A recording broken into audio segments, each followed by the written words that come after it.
Welcome to अकेडहब। आज हम पढ़ेंगे बाल महाभारत का चैप्टर 8 कर्ण। ये चैप्टर शुरू करने से पहले मैं आपको थोड़ा सा बता देती हूँ कि कुंती में भी आपने इसके बारे में थोड़ा सा पढ़ा था कि किस तरह कुंती को शादी से पहले कर्ण पैदा हुए थे और उन्होंने उनको टोकरी में रखकर नदी में बहा दिया था जो एक सारथी को मिले थे, और इस तरह वो सारथी के घर पलने बढ़ने लगे थे। तो अब पढ़ते हैं कर्ण के बारे में।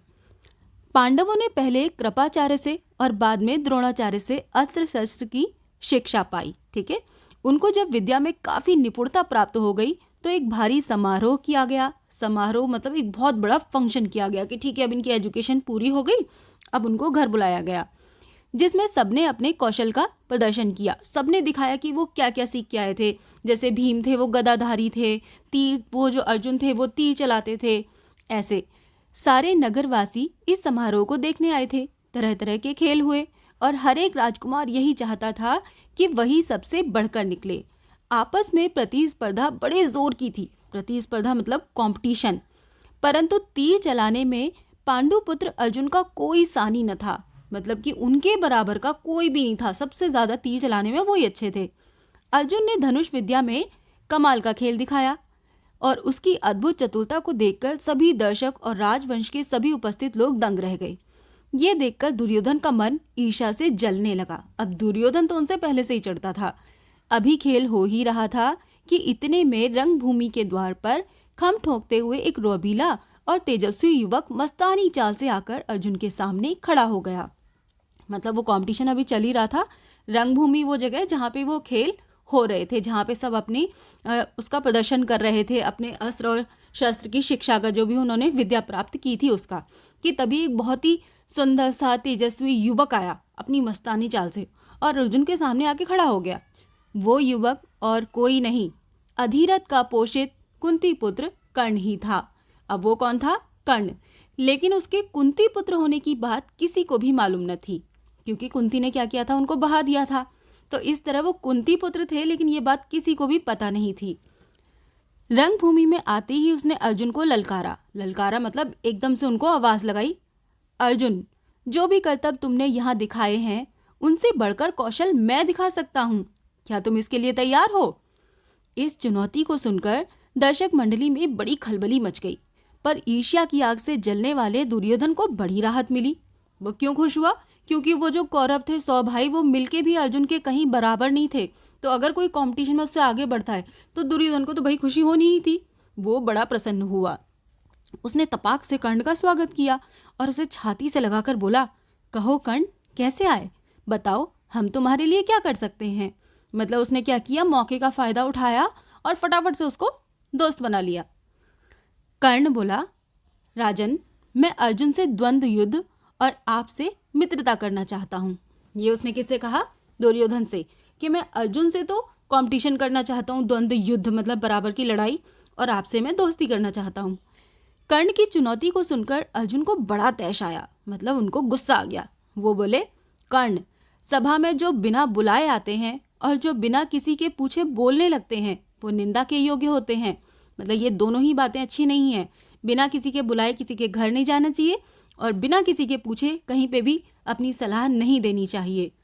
ये सुनकर कर्ण ने कहा, अर्जुन, ये उत्सव केवल तुम्हारे लिए ही नहीं मनाया जा रहा, सभी प्रजाजन इसमें भाग लेने का अधिकार रखते हैं। व्यर्थ डींगे मारने से क्या फायदा? चलो तीरों से बात कर लें। भाई वो तो बिल्कुल लड़ने की उसमें ही आए थे कि चलो ठीक है, देखते हैं कि कौन ज्यादा अच्छा तीरंदाज है। तो जब कर्ण ने अर्जुन को यूं चुनौती दी तो दर्शकों ने तालियां बजाई। उनके दो दल बन गए। ठीक है, एक दल अर्जुन को बढ़ावा देने लगा और दूसरा कर्ण को। मतलब जो जनता आई हुई थी ना, वो दो में डिवाइड हो गई। एक जो थे, आधे लोग अर्जुन की तरफ थे और आधे लोग कर्ण की तरफ थे। इसी प्रकार वहां इकट्ठी स्त्रियों के भी दो दल बन गए। कुंती ने कर्ण को देखते ही पहचान लिया। वो उन्होंने कैसे पहचाना? क्योंकि कर्ण कवच और कुंडल के साथ पैदा हुए थे। उसे देखते ही कुंती ने पहचान लिया और भय तथा लज्जा के मारे मूर्छित सी हो गई। उनकी ये हालत देखकर विदुर ने दासियों को बुलाकर उसे चेत कराया। चेत मतलब उनको वापस से होश में लेके आए, चेहरे पे पानी डाला, ऐसे। इसी बीच कृपाचार्य ने उठकर कर्ण से कहा, अज्ञात वीर। अज्ञात वीर मतलब जिसके बारे में कोई न जानता हो। अज्ञात वीर, महाराज पांडु का पुत्र, कौन था वो? अर्जुन। महाराज पांडु का पुत्र और कुरु वंश का वीर अर्जुन तुम्हारे साथ द्वंद्व युद्ध करने के लिए तैयार है, किंतु तुम पहले अपना परिचय तो दो। तुम कौन हो, किसके पुत्र हो, किस राजकुल को तुम विभूषित करते हो? द्वंद्व युद्ध बराबर वालों में ही होता है। कुल का परिचय पाए बगैर राजकुमार कभी द्वंद्व करने को तैयार नहीं होते। अब उन्होंने क्या कहा कृपाचार्य ने कि ठीक है, अर्जुन तुम्हारे साथ युद्ध करेगा, पर पहले तुम अपना इंट्रोडक्शन दो। तुम कौन हो, तुम किस राज्य के राजा हो, तुम किसके बेटे हो? क्योंकि युद्ध क्या होता है ना, बराबर वालों में होता है। राजा राजा से युद्ध करता है, वो प्रजा से युद्ध नहीं करता। कृपाचार्य की बात सुनकर कर्ण का सिर झुक गया, क्योंकि वो तो कहीं का भी राजा नहीं था। इसलिए कर्ण को इस तरह देखकर दुर्योधन उठ खड़ा हुआ और बोला, अगर बराबरी की बात है तो आज ही कर्ण को अंगदेश का मैं राजा बनाता हूँ। अब दुर्योधन ने क्या किया, उन्होंने कहा अगर बराबरी की बात है तो मैं इसको आज ही अंगदेश का राजा बनाता हूँ। तो ऐसे उन्होंने कर्ण को अंगदेश दे दिया। ये कहकर दुर्योधन ने तुरंत पितामह भीष्म और पिता धृतराष्ट्र से अनुमति लेकर वहीं रंगभूमि में ही राज्याभिषेक की सामग्री मंगवाई और कर्ण का राज्याभिषेक करके उसे अंगदेश का राजा घोषित कर दिया। अब क्या हुआ, वो भी राजा बन गया। इतने में बूढ़ा सारथी अधिरथ, मतलब जिन्होंने कर्ण को पाला था, वो आ गए। इतने में बूढ़ा सारथी अधिरथ, जिसने कर्ण को पाला था, लाठी टेकता हुआ और भय के मारे कांपता हुआ सभा में प्रविष्ट हुआ। कर्ण, जो अभी अभी अंगदेश का नरेश बनाया गया था, मतलब जो अभी अभी राजा बना था, उसको देखते ही धनुष नीचे रखकर उठ खड़ा हुआ और पिता मानकर बड़े आदर के साथ उनके आगे सिर नवा दिया, क्योंकि वो तो उनके पिता थे। तो उन्होंने उनको देखते ही अपना धनुष नीचे रख दिया और उनके सामने अपना सिर झुका लिया। बूढ़े ने भी बेटा कहकर उसे गले से लगा लिया। ये देखकर भीम तो खूब कहकहा मार के हंस पड़े और बोला, सारथी के बेटे, धनुष छोड़कर हाथ में चाबुक लो। चाबुक से क्या करते हैं, हाँकते हैं ना घोड़े को, ऐसे, वही तुम्हें शोभा देगा। तुम भला कब से अर्जुन के साथ द्वंद्व युद्ध करने के योग्य हो गए? अब ये देखकर सभा में खलबली मच गई। इस समय सूरज भी डूब रहा था, इस कारण सभा विसर्जित हो गई। मशालों और दीपकों की रोशनी में दर्शक वृंद अपनी अपनी पसंद के अनुसार अर्जुन, कर्ण और दुर्योधन की जय बोलते जाते थे। मतलब इस तरीके से हुआ क्या कि द्वंद्व युद्ध वो कैंसिल हो गया, क्योंकि रात हो गई तो सब लोग अपने अपने घर जाने लगे। कोई दुर्योधन की जय कर रहा था, कोई अर्जुन की, कोई कर्ण की। इस घटना के बहुत समय बाद एक बार इंद्र बूढ़े ब्राह्मण के वेश में अंग नरेश कर्ण के पास आए। अंग नरेश मतलब अंग देश के राजा कर्ण के पास आए और उनके जन्मजात कवच और कुंडलों की भिक्षा मांगी। इंद्र को डर था कि भावी युद्ध में कर्ण की शक्ति से अर्जुन पर विपत्ति आ सकती है। इस कारण कर्ण की ताकत कम करने की इच्छा से ही उन्होंने उससे ये भिक्षा मांगी थी। कर्ण को अब क्या था, वो जो थे ना इंद्र, वो जो क्या कहते हैं, अर्जुन जो थे वो इंद्र के बेटे थे। जैसे ये सूर्य पुत्र थे ना, इसी तरह वो इंद्र पुत्र थे।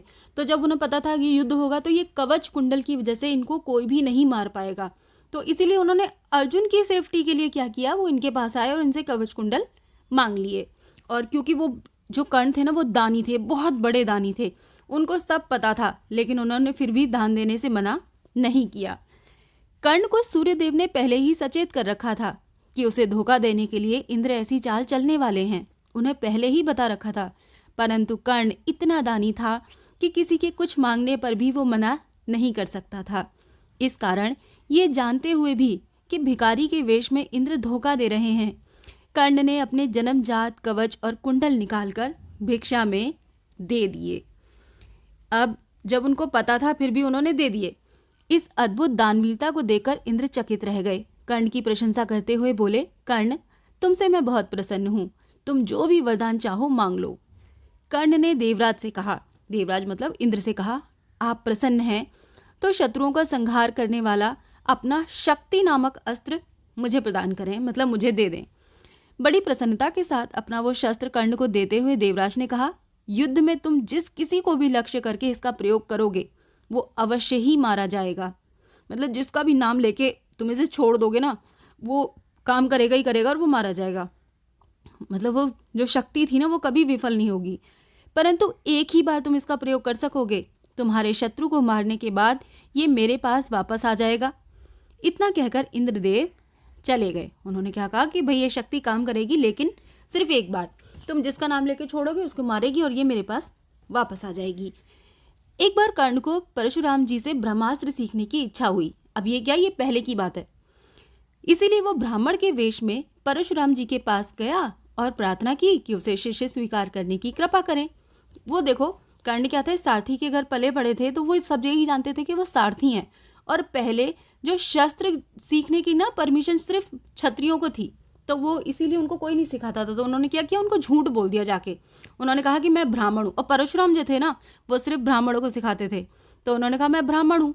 तो परशुराम जी ने उसे ब्राह्मण समझकर शिष्य बना लिया। इस प्रकार छल से कर्ण ने ब्रह्मास्त्र चलाना सीख लिया। अब ये था तो धोखा ही ना एक तरीके से, कि उन्होंने झूठ बोला था। एक दिन परशुराम कर्ण की जांग पर सिर रखकर सो रहे थे। इतने में काला भौरा कर्ण की जांग के नीचे घुस गया और काटने लगा। कीड़े के काटने से कर्ण को बहुत पीड़ा हुई और जांग से लहू की धारा बहने लगी। पर कर्ण ने इस भय से कि कहीं गुरुदेव की नींद न खुल जाए, जांग को जरा भी हिलाया डुलाया नहीं। देखो, जो परशुराम थे ना, उनके गुरु जो थे वो कर्ण की जांग पे सिर रख के सो रहे थे। और उसी समय एक भौरा आ गया जो कर्ण को काटने लगा। और काटने उनको दर्द भी हो रहा था, खून भी बह रहा था। लेकिन कर्ण ने न हिले न डुले न कुछ कहा, सिर्फ इसलिए कि उनके गुरु की नींद न खुल जाए। जब खून से परशुराम की देह भीगने लगी, अब खून बहते बहते उनके नीचे चला गया, जब वो गीला गीला फील हुआ ना, तब उनकी नींद खुली। उन्होंने देखा कि कर्ण की जांग से खून बह रहा है। ये देखकर परशुराम बोले, बेटा सच बताओ कि तुम कौन हो। उन्होंने क्यों पूछा ऐसा, बेटा सच बताओ तुम कौन हो।